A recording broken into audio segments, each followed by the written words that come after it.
Drop a line and catch some fresh fish. It's more of Go Fish with Mike Buck. Brought to you by POP Fishing and Marine at Pier 38 in Honolulu's Fishing Village.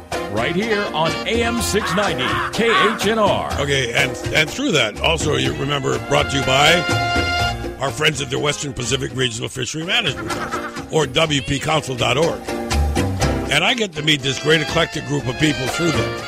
And one of them is here in our studio today. You know, we often say in the digital or in the computer world, GIGO, garbage in, garbage out. And for a long time, it was very, very difficult to get statistical information from fishermen, including me and probably you. Now we've come to see the value of that, and we're going to talk about that a little bit today. Our subject is going to be catch reporting, but in the big picture, what happens to this information that they capture? And as a special guest joining us today in studio is Chris Boggs. Christopher Boggs is with the National Marine Fisheries Management Service, or NOAA, actually, NOAA Fisheries, and the Pacific Islands Fisheries Science Center here, and he's one of the chiefs that does this research and monitoring. How important is this stuff? I can't tell you. But I can tell you that they get all excited when people tell them the truth and give them the information on a timely basis when they need it. How you doing, Chris? Nice to see you. It's good to be here. I'm doing fine. You know, I do know that a lot of people don't understand what number crunching is. And you were at the last meeting of Fishers Forum, meeting these young gals that have done their thesis based on data. And spotty at best. But, I mean, nonetheless, I would think that you would agree, maybe, first question, that technically we are able to produce wonderful information and come up with models and things that work. But what about the baseline stuff where we get that information? Well, it all depends on that, Mm-hmm. and those researchers did some great models, like you said, with the information available to them. There's a real richness to that information. Lots of variables, lots of things recorded, especially in the state of Hawaii, recorded for a very long time. But you already alluded to the garbage in, garbage out. Yeah. That is the big issue. We have that information because the state in its wisdom started long time ago to try and collect it, and they've got better at collecting it over the years. And we have to use it. So yeah, but what's the choice, right? Yeah. I mean, it needs to be used, yeah. So the argument is always about whether it's worth using and what does it really mean. How accurate is it? How accurate is it? I got to tell you something. When I was commercially fishing back in the day, we had these really cumbersome, big orange or pink big things with a spreadsheet on it, but they were manual, and there was carbon paper, and you would write it down, and then every now and again, if you didn't turn in your reports, you'd get a card from the Fish and Game that said, "Hey, where's your reports?" Right. And so then you would put no fishing, mail them in. Yeah, thinking you'd done your thing. Yeah, that didn't help a whole lot. No. Although, at least it meant they were trying to keep after you. And I gather there were years when that was done well and years when it wasn't. That's part of our problem. But today, though, I want to tell you, with science the way it is, and the way that everybody has made data collection and reporting so easy, I guess a good thing that you're starting to get much more valuable stuff. We've worked for the state for decades to try and get better forms and more comprehensive forms and to try and check in more different ways the information coming in. You said one interesting thing that off the air that we here in Hawaii seem to be doing a pretty good job when compared to other areas. Let's talk about that a little bit. Well, we have a one thing I should mention is that when we started doing this in Hawaii, Hawaii started doing it by itself, of course, and when the federal government got involved in trying to help the territories in the Western Pacific do it, we had no idea the information would be as important as it is today. People were interested in just knowing something about their fisheries. So, like accuracy with stocks? How many fishermen do we have? What do they catch? Sure. What kinds of fisheries do we have? This is a very far cry from the stock assessment we have to do now. Basically, the amount of management being done has gone way up.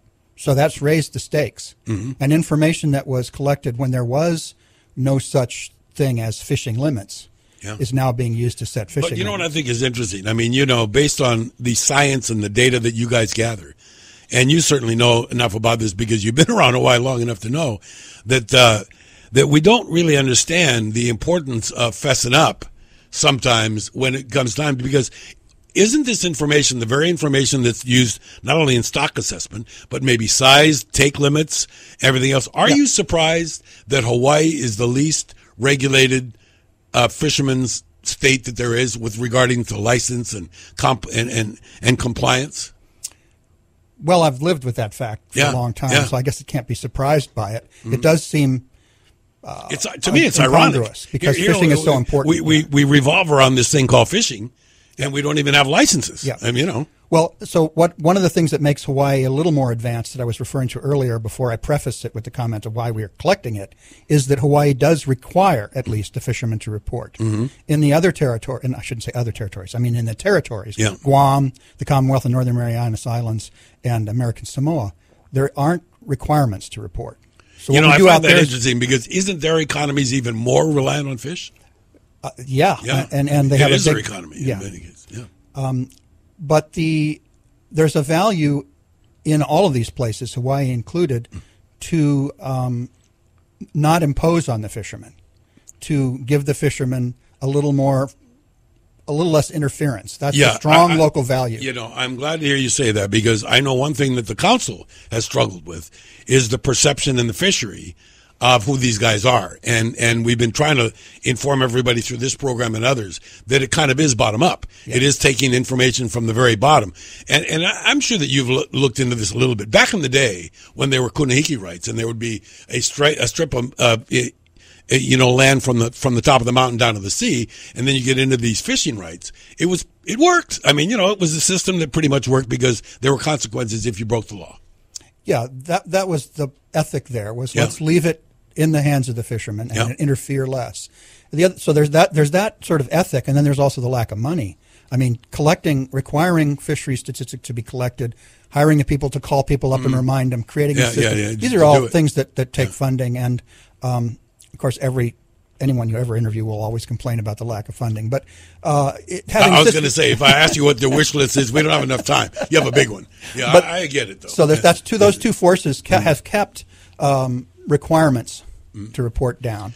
Okay, what about this? I mean, I'm thinking, and that whenever you get, say, a species or something that is threatened, whether it's from an invasive species or just overtaking, is that the wake-up call? Are we finding that there are people likely to give a little bit more information because the reality is they can't go down to the old fishing hole like they used to and get what they want? Well, we don't really have any fish yet, except for, I think, scalloped hammerhead shark most recently. Yeah. But so far, the endangered species are all non-fish. Right. However, if that time comes, it's going to really raise the ante. And that's why I'm thinking that some of this stuff that we're talking about, because there is a fine line between the endangered species you're talking of and the quantities of fish that we eat, because right in the middle is that thing that's endangered that's also eaten. Yeah.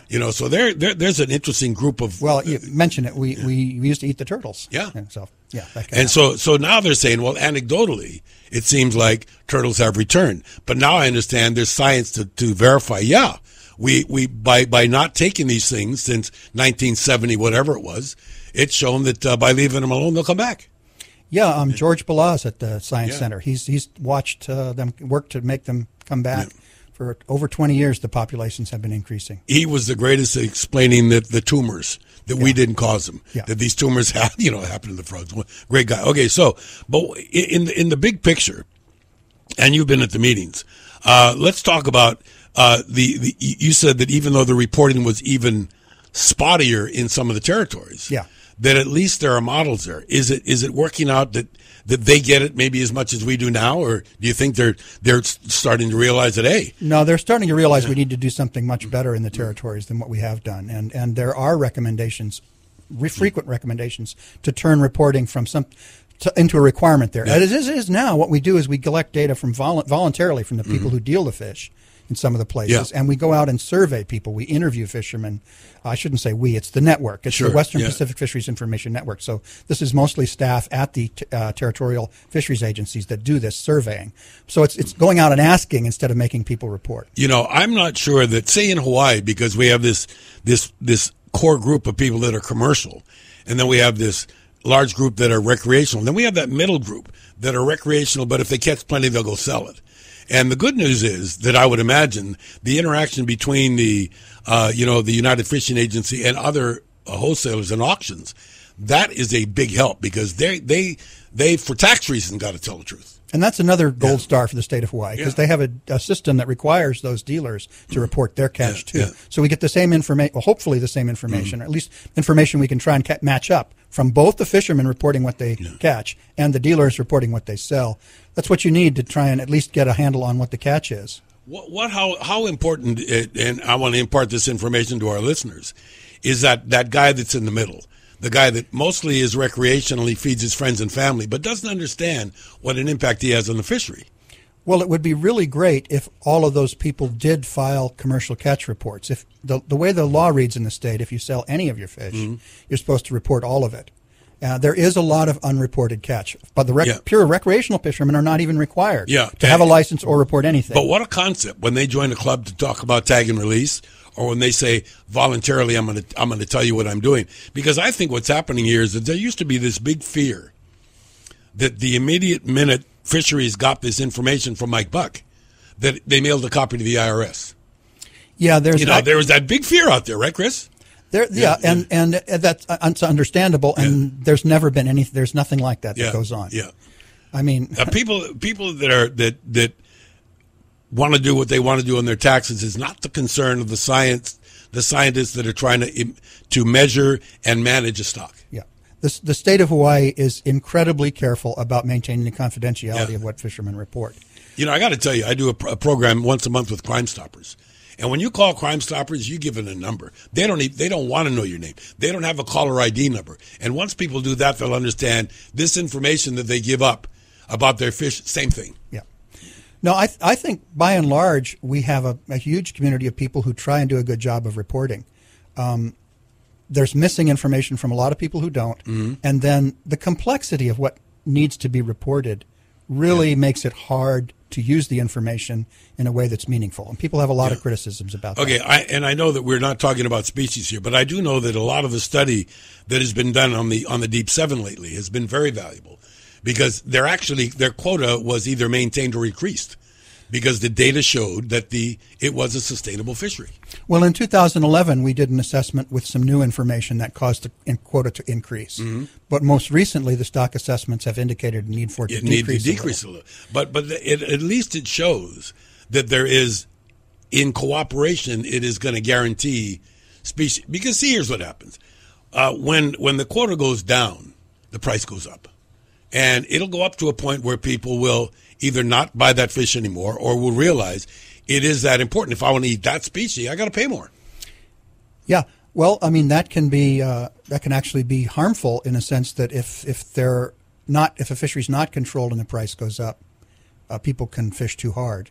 But I'm sorry, you're talking about a control system where it's in place. Yeah, only because it seems to me like I do know that, for instance, when somebody wants to increase, right now there's this big thing to increase the commercial size in ahi, and our resident yellowfin, because it's sustainable information that you need to let these babies produce. And if you take them actually, that has not been shown to be true. Is that right? It's a concern. Okay. It seems such a naturally sensible, common sense idea that it's hard to combat the idea with information. Do you think it's the size that is the actual determination might be whether it's this size, that size, or the next size? If they keep putting it up, fishermen are going to get a little perturbed by, wait a minute. Well, this is another case. How do I let those go? Yeah, it's a case where people are challenging whether we have the right information to do our science and our model. Yeah.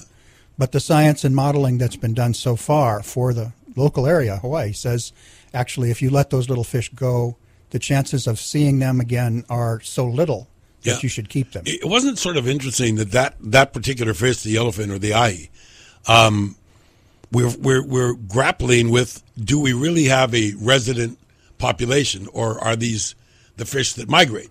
And I guess we're pretty much agreed that we do have local ahi, and we just got to check them out to see how sustainable it is. Well, the model that I'm referring to assumed that they were as local as the local tagging data said they were. Yeah. And a lot of them do remain around Hawaii. Well, but the model also said that they die off so quickly that even if they're local, that's a good point. That you should keep them. Hard to imagine little baby ahi making big, long sweeps. In other words, they come here, they're born here, they're pretty much going to die here. Yeah, the longest moving fish are fish that were tagged at a larger size by recreational fishermen in the Atlantic. Yep. And where we haven't had a program like that, getting the larger fish tagged here. In the Atlantic, the large fish went all the way to Africa, many of them. Amazing. You know? Matter of fact, and we have as regular guests on the program, and next week coming up some more of these guys from Wicked Tuna, because it's such an over-the-top sort of show. Yeah. But they have a 73-inch minimum for bluefin in that fishery. And they can pretty much, when they bring a fish up, their eyeballs are that good, they know it's its keeper or not. And more are tagging them, and it is very interesting where these bluefin go. It's truly amazing, isn't it? Yeah. Well, for us, the data question is how many little ones do we really catch? Yeah. And this is an illustrative point about reporting. The small ahi don't get reported. They don't get some of them do, but a lot of them obviously don't. One of the things we do in Hawaii is we also we survey recreational fishing. Mm-hmm. So again, it's not reporting, it's surveying. And those surveys have a lot of variation from year to year, but they suggest that there may be 10 times as much ahi being caught by recreational fishermen. I'm afraid I'm going to buy into that. Yeah. Because I think that what's happening is that it's well and good to say share and tag and let them get bigger, but the reality is somebody's hungry or somebody doesn't care. So the fishermen here, this is typical, the fishermen will hear about our model from the John Seibert University scientist. They'll say, but you have the wrong data for it, so we don't believe it. Yeah. And he's tried to assume much more small ahi than there is in the data. But now you start talking about you're making assumptions, and people disbelieve you even more. Well, we have this opportunity with this show and others to reach out and talk to the right people. I do know that, for instance, as people hear this the following week, there's going to be this first ever Kewalo Harbor Big Fish tournament, and it is going to be looking for this big marlin. But more and more tournaments on the Big Island are tagging and releasing, and there's going to be that category for this.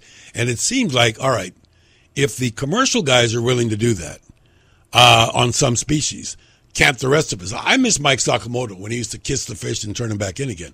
But I think that maybe this audience, Chris Boggs, would be right to embrace some of the things that you all need to do your job. Yeah, well, tagging and releasing marlin is a really, really good idea. As far as we know, marlin are much more exploited. Their population size has been much more greatly reduced than ahi, and they're in much greater need of that kind of. Isn't it sort of ironic that the ones that we keep are the ones that we should tag, and the big ones? If you're tagging a big marlin, you might, even though you think you're doing the right thing, maybe that big marlin should be taken out of the water because it is now no longer breeding or whatever. But I do know that there's that these big females are pretty important to the food chain. So taking them out. We think leaving them in would be good for the reproductive value. Yeah, but true. The ones that get taken most of the time are the 200, 300 pound fish because it's easy to gaff them and throw them in the box. Yep. Yeah, interesting. But what about, once again, if you're able to look right in the eyeballs of somebody listening to the radio and say, "Hey, I'm talking to you, man, or woman. I want this from you. I want you to learn. I want you to help us." It helps if people try the best they can to report their catch and all of the details that the state catch reports have. We will endeavor to use that information. We take criticism for how we're using it, take it seriously, and try to improve how we use it. And the part that you can do to help us is to do a more thorough and careful job of reporting. Okay, let's go from this standpoint. Let's say that we've convinced everybody today. Okay, from now on, I'm going to do what Chris says. I'm going to report. I'm going to be accurate. Let's talk about what happens to this data that when it comes in. When you get this data, I do know that there's all kinds of hungry birds in the nest that want to grab bits and pieces of this. Where does most of the data go to? What's its main function? Well, the state, it goes to not to me, it goes to the state of Hawaii, and we collaborate with them through Westpac Fin.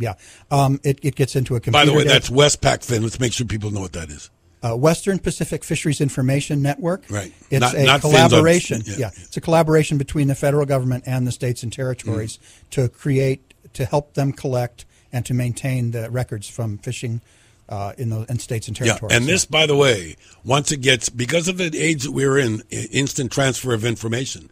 Once these things become available, they become very valuable in a lot of areas. Oh, yeah. I mean, we are constantly receiving requests for this information. We are very careful about who can have it because some of it's confidential. All the names, for instance, are confidential. Oh, good point. Yeah. And any information that is for just a single separate or two separate fishermen, any information on separate fishermen at all by itself is also considered to contain trade secrets just because it's one person's operation. Sure, so even with the name stripped off, anonymous, it's considered confidential. We only allow general public and university researchers and people without special credentials to have that information if it's an average for at least three, a sum or an average for at least three people. Yeah, I think what's also important is a lot of people think, well, they want my GPS coordinates for my favorite moy hole or whatever.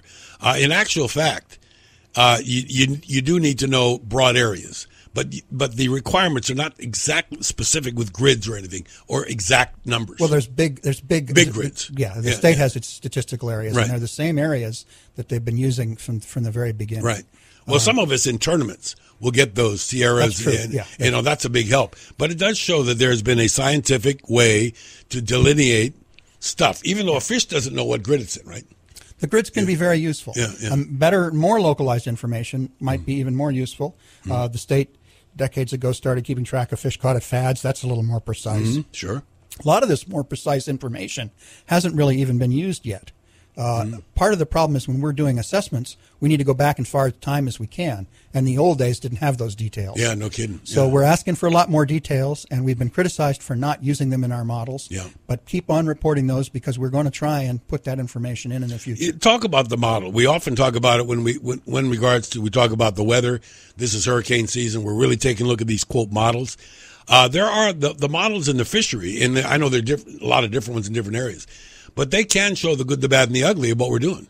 Well, we're taking catch, our estimate of how much is caught, as a measure of how many fish are killed, and we're taking the ratio between how hard people fished, called the effort, and how much they catch, that ratio of catch to effort. We're trying to use that as an index of abundance. Now, as I've already mentioned, there's unreported catches. Yep. So there's an issue there, and there's differences between how easy and hard it is to fish and how much you catch per unit effort. There's differences there that aren't due to how abundant the fish are. Yeah, that's so the interesting. modeling is all to try and take that into account, to not make a worse mistake than you could. Not compound the those. problem. So, Once again, I want to go back to this wicked tuna thing, only because even though we're only following a half a dozen boats really in this thing, there's hundreds. But in actual fact, every single, whether it's Gloucester or wherever, they are mandated to list that catch when it comes in. So there is going to be one certain day, that's it. The season's over based on the TAC or the total allowable catch. Aren't we sort of angling at that? And doesn't it make sense in some of our fishery right now? Seems to be working for the longline guys. Yeah, well, the longline people had a limit first, although in fact they no longer stop fishing. Yeah. We attribute their catch to a territory at some point, and they keep right on fishing. Although there are protected species limits that it can actually shut the fishery down. But yeah, what happened was Congress said, thou shalt put limits like that on all your fisheries. That's what the annual catch limit, the ACL is. That's given us so much concern recently. And these, by the way, these decisions are made thousands of miles away. Yeah. So what we give them better be valuable, better be accurate.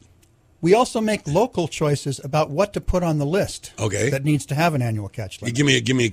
Well, all the coral reef fish are on it now, Yep. and that's the data that we have. That's the poorest. That's lots of little people. Lots of little people. Lots of fishing. I don't mean small in stature, but people, small operations using a huge variety of techniques. Just driving around the island over the weekend. Yeah. Seeing all these fishing poles out in the water and guys with scoop nets and buckets and scuba gear. And I mean, everybody that can get in the water is in the water. Yeah. So having it be hard to do it's not a good reason not to manage something, but it is a very hard one to do. And the Fishery Management Council chose to include all those species into federal management at a time where it actually made more sense because we had big federal waters that could be fished for reef fish, like the Northwest. But almost all of those areas that can be fished in federal waters are now gone. And this ACL requirement is a federal requirement. Yeah, and there was a time when it was terribly cost prohibitive to even think about going from Hawaii to some of those places. But as time has changed, and you and I talked off the air before about when a coulee was 50 or 60 cents a pound. Yeah. And now it's way more. Now, if you could go down to some remote island and catch 20 tons, it'd be worth the trip. So the council was being precautionary. It was including something that needed federal management at the time, and we've kept a holdover on that. And when you're referring to thousands of miles away, that decision to manage the coral reef fish under a federal management system is a local decision. Yeah, that's very interesting. There's one thing I remember a couple of years ago when they were talking about, first they were talking about marlin, then ahi, and then limits. And then somebody talked about mai and ono, and when is it going to stop? And a lot of people got, they got really concerned that Big Brother was doing too much. And a pelagic surface running game fish was a pretty hard thing to collect data on. Are we getting somewhere with that? I think we have, especially from our longline fishery, which is federally licensed, federally required to report on federal logbooks, and matched with an observer program to go out and collect the same data and make sure it matches up fairly well. Interesting, huh? Because we have a lot of really good data now from the 90s onwards from logbooks on mahi-mahi and ono. And what I thought was fascinating to me about that is, in many respects, it's bycatch for them because they're really after something else. But now it has value. It can be used to make a good measure of abundance. Knowing total catch, we have the same problem I alluded to earlier. There's all that recreational catch, which might be 10 times higher than we know it. And if you're going to use catch to estimate how many fish are dying, you've got to have some estimate of what the whole thing amen. is. And when somebody comes in and says, we got 34 pieces today, that's a lot of mahi-mahi. So there's going to be pressure to make recreational fishermen have a license and report. That comes up periodically. I think it's coming up again sometime in the near future. As a matter of fact, I think next year in 2016. And I think a lot of us that were maybe very vehemently opposed to that in times past would say, you got to stand up. You got to be counted. You got to because there's no such thing as share the everything.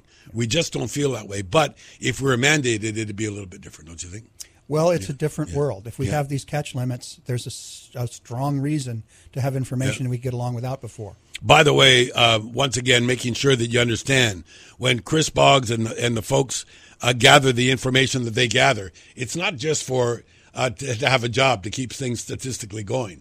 What it is, it's important for this entire area to be represented from the bottom up. That's what we talk about in the council. So in a perfect world, people would pay attention, wouldn't it? Well, there's a lot of attention being paid in my world. Yeah. Good for you. Yeah. Well, I want to thank you for coming in and spending time with us today, Chris, and hope that people do the right thing and they give up the numbers that are going to make y'all's jobs a little bit easier. Well, I want to thank people for all the work they've done on this already, and thank you for having me. Yep, there you go. So that's going to wrap it up. I want to thank you very much for being with us. And if you're going to be in that tournament next week, good luck to you. I'm going to be there at the Skippers meeting, I think, and also at the weighing in at the awards celebration. But if not, plan on coming down to Kewalo and checking out. This is the Kewalo Harbor Big Fish Chase. And remember, if you want to hear something on the program, it's easy. Drop me a line, the Mike Buck Show at AOL.com, the Mike Buck Show at AOL.com. And for everybody at POP Fishing Marine, Life Raft Safety, and Nico's in the Western Pacific Fishery